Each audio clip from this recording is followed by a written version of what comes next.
3, 2, 1, now.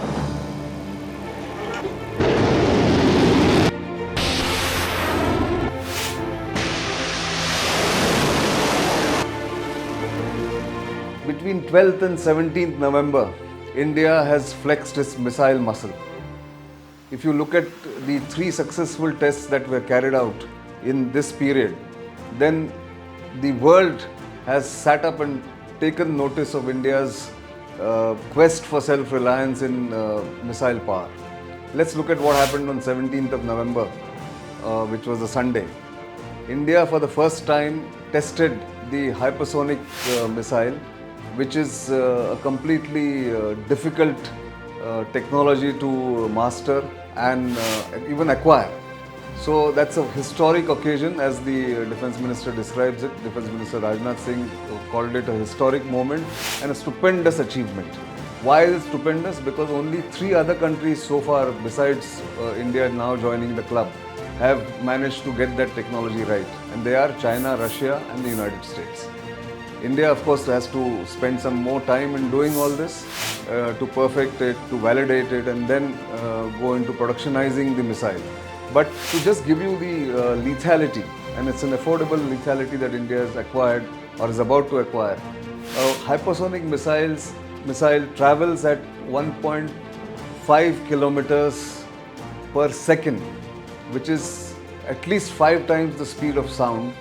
Whereas this test, according to the press release issued by the Ministry of Defence, went out, I think the press release didn't mention, but some people have mentioned it, that it is tested at the speed of 6 times the speed of sound.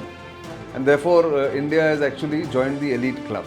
Now, of course, the further development will have to take place. How is a hypersonic missile different from a ballistic missile? A ballistic missile cannot be maneuvered mid-course, whereas a hypersonic missile can be done. A ballistic missile has to go on a set trajectory. So all that distinctions are there. But the other 2 missiles are interesting, and one of them, in fact, I have done a small program on that, which you would have seen, on the Pinaka, enhanced range and the guided Pinaka rocket that was tested. Guided Pinaka rocket again gives maneuverability to what is essentially a area weapon, which has a range now of nearly 70 kilometers. From 37 kilometers for the Mark 1 of Pinaka, India has now graduated to 70 kilometers of maneuverable Pinaka rocket. That happened on I think 12th of, it happened on 14th of November. And the other important missile that was test fired successfully is the long range land attack cruise missile. The test was conducted on November 12th. Now, this makes India's adversaries, which are well known, China and Pakistan, sit up, because this gives additional firepower, additional options to Indian Armed Forces once these 3 missiles are, Pinaka is already inducted into the Indian Armed Forces. The other 2 will, of course, take some time, as I mentioned, but to have the technology and master the technology, it's a big deal. And I think the adversaries are going to they have sat up and taken notice. This also gives additional options, like I said, to the Indian Navy or to the tri-service organizations, which can fire from the land-based missile, maybe a base against ships, which comes to mind.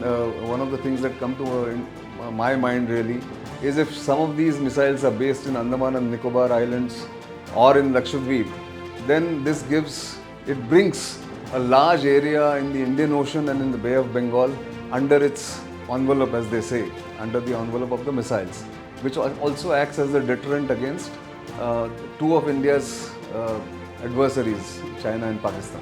That's the importance. So it can rightly be called an important week for India's missile program, and therefore one must look at how this develops going further. The hypersonic missile, which of course, like I said, has 2 different varieties.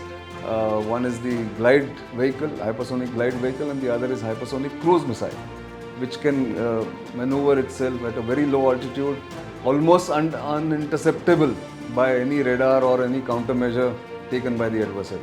So a lot of firepower is being acquired, a lot of deterrence is being acquired by India, Indian Armed Forces, and right money for right programs is now finally being spent by the Indian defense scientists under the guidance of the government or the Ministry of Defense.